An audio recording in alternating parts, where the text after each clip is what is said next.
नमस्कार दोस्तों, आज अगले एक प्लैनेट के बारे में आपको बताऊंगी। सब इसके बहुत ज़्यादा जो है पसंद करते हैं इसको। ये है केतु। केतु के बारे में बताऊंगी। को-लॉर्ड है ये स्कॉर्पियो का। इसको को-लॉर्ड स्कॉर्पियो का क्यों बताया गया? क्योंकि वो भी हिडन सीक्रेट्स का है और साधना का है, और जो है इसकी केतु की जो मेडिटेशन या साधना वो 8th हाउस में ही हो सकती है।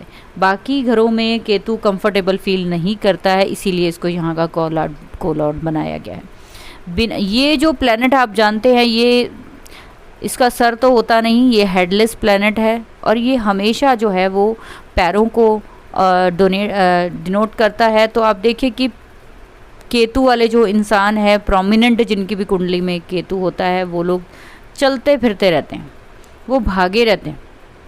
केतु आपके जो है वो कभी भी बैठकर एक जगह पे काम करना पसंद नहीं करता। बहुत ही इंट्यूटिव प्लैनेट है, सभी जानते हैं जितने लोग भी जो है एस्ट्रोलॉजी में है।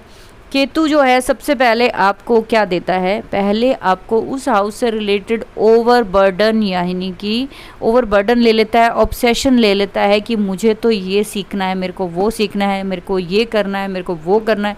वो बहुत हवाई किले जो है वो खड़े कर देता है, और समझ लीजिए कि शेख चिल्ली वाली चीज़ें जो है इसकी हो जाती हैं। केतु जो है अपनी हमारी जो एक ऊंचाई है और ऊपर जाने के जो अपवर्ड्स है उसको रिप्रेजेंट करता है।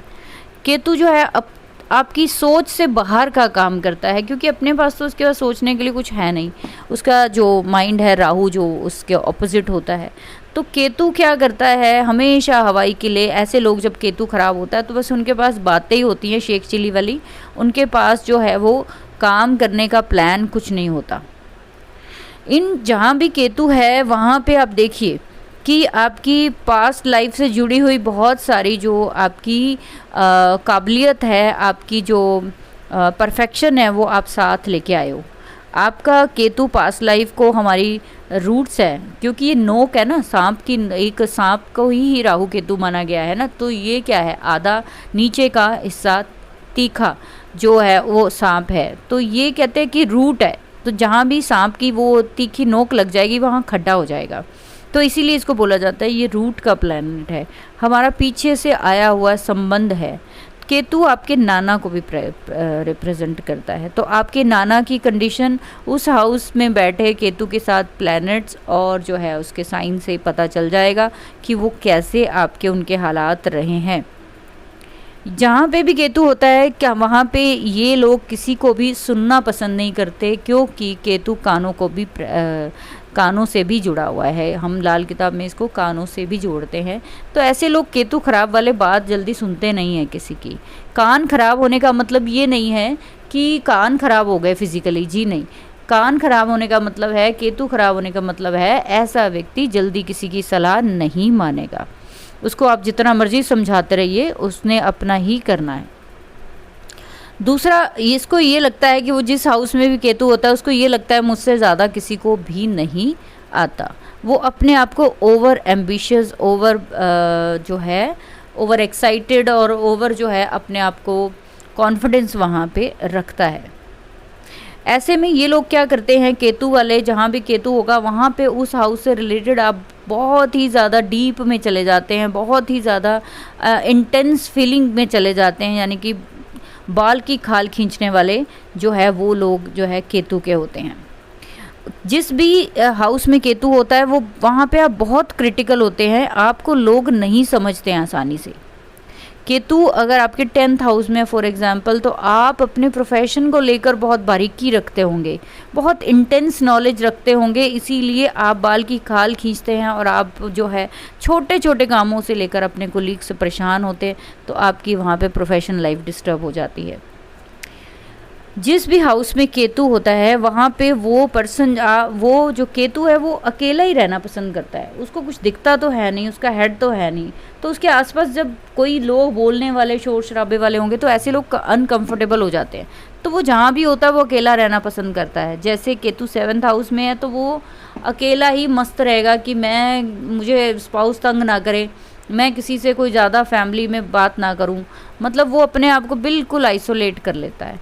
दूसरा केतु जहाँ पे होता है, मैंने देखा है अपने चार्ट्स जब मैं सर्च करती हूँ कि ये लोग जिस हाउस में भी केतु होता है वहाँ उसके बारे में दूसरों को बताना पसंद नहीं करते, क्योंकि स्कॉर्पियो, मैंने पिछली वीडियो में बताया आपको कि स्कॉर्पियो की तरह ही नेचर होता है ना, तो ये लोग वो चीज़ें जो है हिडन रखते हैं। जैसे केतु 7th हाउस में स्पाउस के बारे में हिडन चीज़ें जो है वो होंगी, वो नहीं बताता होगा, चाहे वो पैसे से रिलेटेड है, कोई भी बिजनेस से रिलेटेड है, या अपने कोई रिलेशनशिप को, तो वो हिडन रखते हैं। 4th हाउस में केतु है, अपने घर का एड्रेस ही नहीं देते ये लोग किसी को, ये अपने घर में आने ही नहीं देते किसी को, बार बार से निपटा देंगे कि भाई बाहर ही मिल लेते हैं, बाहर ही बात कर लेते हैं। और 5th हाउस में तो अपने बच्चों के बारे में ज़्यादा कुछ नहीं बताना चाहते। 12th हाउस में है तो वो कहीं विदेश में रहते हैं तो अपने विदेश का पता नहीं बताना चाहते, तो वो एक तरह से अपने आप को डिस्कनेक्ट कर लेता है वहाँ पे दूसरों से। दूसरा जो है, जब भी केतु जो जहाँ पे होता है उसको एक मार्गदर्शन चाहिए। केतु जो है अगर सन के साथ है तो वो कैसा रिलेट करता है, वो एक फादर की तरह थॉट्स रखता होगा, फादर की तरह, फादर की बारीकियाँ उसमें होंगी। दूसरा वीनस केतु होगा तो रिलेशंस के थ्रू उसकी ट्रांसफॉर्मेशन होगी, ठीक है। सैटर्न केतु है तो वो जो है हमेशा जो है अपने किसके बारे में सोचेगा, प्रोफेशन के बारे में सोचेगा। सन के साथ जैसे मैंने बताया फादर की तरह सोचेगा, फादर के बारे में हमेशा सोचता रहेगा, क्योंकि केतु क्या है, सोच है, एक वो सोच है जो दिखाई नहीं दे रही, वो सोच है जो हिडन है, जिसके बारे में आप किसी को बता नहीं पाते, उसको कंप्लीट करने की कोशिश कर रहे हैं, पर लगातार अपना टारगेट ढूंढते जा रहे हैं और वहाँ पे आपको वो मिलता नहीं। केतु जो है वो बिना ज्ञान के, यानी कि जैसे कहते हैं कि अंधा घोड़ा, बिना ज्ञान के ये लोग ऐसे ही होते हैं। चाहे वो केतु 10th हाउस का है तो बिना ज्ञान के प्रोफेशन के पीछे भागे जा रहे हैं, यही नहीं पता प्रोफेशन करना कौन सा है। 2nd हाउस में है, फैमिली के पीछे भागे जा रहे हैं, लेकिन यही नहीं पता कि फैमिली की ज़रूरतें पूरी कैसे करनी है, बस मेरे को करनी है। इन लोगों को सिर्फ ये होता है मेरे को करनी है, बस मेरे को उनके लिए ऐसा करना है, वैसा करना है, उनके लिए बहुत बड़ी डिज़ायर रखते हैं ये, लेकिन इनको ये नहीं पता कि वो करना कैसे। केतु जो है वो इंसेक्ट यानी कीड़े मकोड़ों को भी रिप्रेजेंट करता है। केतु जब खराब होता है तो पेट में कीड़े होते हैं लोगों के। 5th हाउस में केतु है तो पेट में कीड़े मिलते हैं। 8th हाउस में केतु है तो पाइल्स जैसी प्रॉब्लम्स हो जाती हैं। जहाँ पे भी केतु ख़राब होगा वहाँ पे कई लोगों के ज़ख्मों में मैंने देखा है कि उनके, आपने देखा इंसेक्ट कीड़े टाइप पड़ जाते हैं, जिसे कि कई ज़ख्म जो है नासूर बन जाते हैं, उनका इलाज नहीं हो पाता। आपने बहुत जगह देखा होगा कि बहुत बीमार कोई पर्सन है, मैं कई बार वीडियोस में देखती हूँ फेसबुक वगैरह पे कि जैसे कोई बहुत बुज़ुर्ग कई जगह पे लेटा हुआ है, उसकी कोई सेवा नहीं हो रही, कुछ नहीं हो रहा, तो केतु ख़राब है वहाँ पे। वो बंदा आइसोलेशन में इतना चला गया, उसके शरीर में कीड़े पड़ गए। तो इस तरीके से जो है वो चीज़ें, केतु जो है वो आपको अलग थलग कर देता है। आपको एक कीड़ा जैसे कहीं पे चल रहा है ना, आपको कैसी फीलिंग आती है वहाँ पे, बस वैसे ही केतु आपका जिस हाउस में वैसी ही फीलिंग आएगी। आपके लिए एक तड़प है, आपको रास्ता नहीं मिलता। तो चलिए बहुत हो गई केतु की बातें। अब मैं आपको बताती हूँ कि इसकी जो डिससेटिस्फैक्शन है वो कैसे पूरी होगी।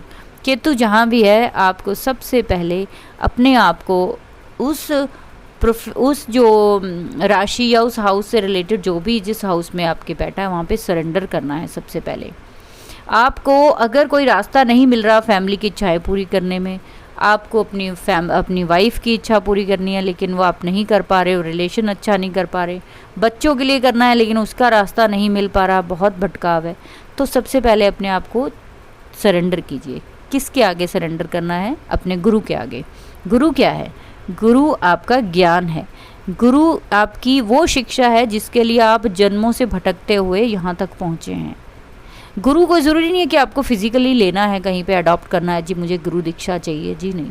आप जिस भी जने की बात आपको अच्छी लगती है, आपका एक एडवाइज़र आपका गुरु हो सकता है। आपको फाइनेंशियली ग्रोथ देने वाला जो आपका एडवाइज़र होता है वो भी आपका गुरु है। तो आपको एक गुरु चाहिए, यानी कि आपको एक ट्रेनर चाहिए, आपको एक मार्गदर्शक चाहिए उस हाउस से रिलेटेड। वो डॉक्टर भी हो सकता है, आपकी माँ भी हो सकती है। अगर हेल्थ इशू है तो आप अच्छे डॉक्टर से ले सकते हैं।